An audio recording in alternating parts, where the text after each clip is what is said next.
Nag-viral kamakailan ang video na ito ng isang ama na matyagang naghihintay na makanood ng TV pero hindi sa totoong telebisyon, kundi sa lumang laptop ng kanyang anak.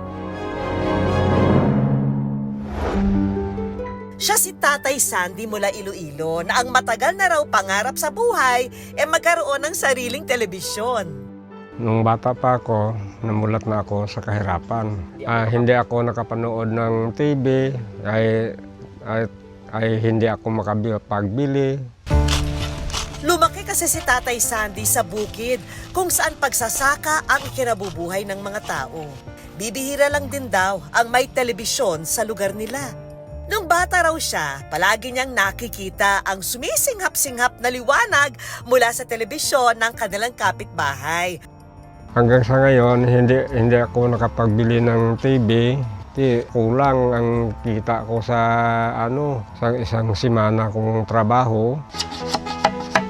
Sa edad na 55, si Tatay Sandy, todo kayod pa rin at hindi alintana ang pagod.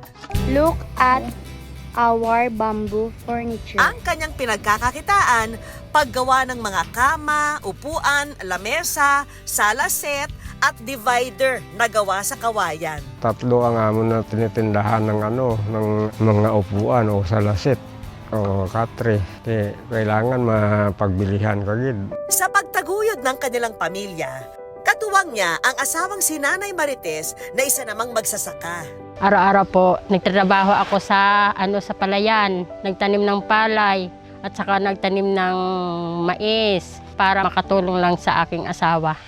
Pero kahit kayod kalabaw na ang mag-asawa, ang kanilang kita madalas nagkukulang pa. Sabay-sabay kasing nag-aaral ang tatlo sa 5 nilang anak. Kapos talaga yung pinaghirapan namin araw-araw. Bili ng bigas, pagkain, yung allowance ng mga anak.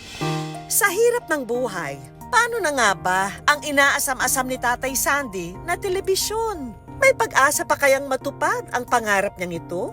Lalo pat nasa kolehiyo na ang pang-4 nilang anak na si Ivy na isang education major. Talagang pupursigihan ko talaga na makapagtapos ako para mabigyan ko sila mama at papa ng proud sa kanilang sarili kasi sa 5 anak nila may naipagtapos sila. Naaawa ako sa kanila kasi yung mata ni mama nagsasabi na talaga na pagod na siya, tapos si papa yung katawan niya sobrang payat na.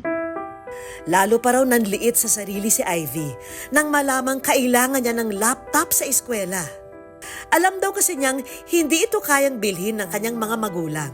Nag-ubra ako ng isang salaset, tapos mga katre kag supa para pag nabinta na, amo na gin-down ko sa tigin utang ko na lang bala. Pag dating po dito ng laptop, maraming pong defect, sira yung speaker, sira yung mic, pero kahit ganun po, napapasa ko pa rin po yung mga reports ko po, yung mga documents ko po, yung mga summary sheets ko po sa tamang oras po.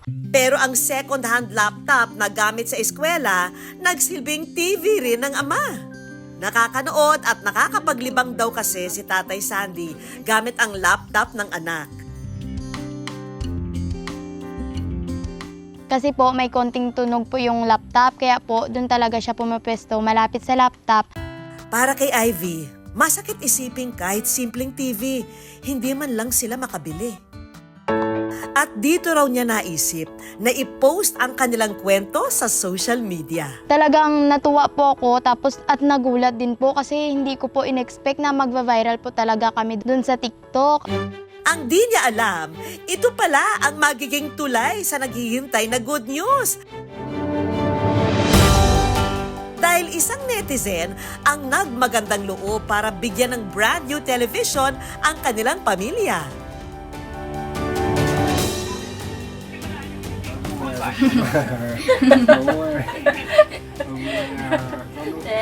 Si Tatay Sandy, todo ang saya habang nanunood ng kanyang mga paboritong programa. Yung mapanoodan ako ng TV, masaya na ako. Maraming salamat po. Maano talaga yung pagod namin paggabi na. Ang Good News Team, meron ding munting regalo para kina Tatay Sandy at Nanay Marites.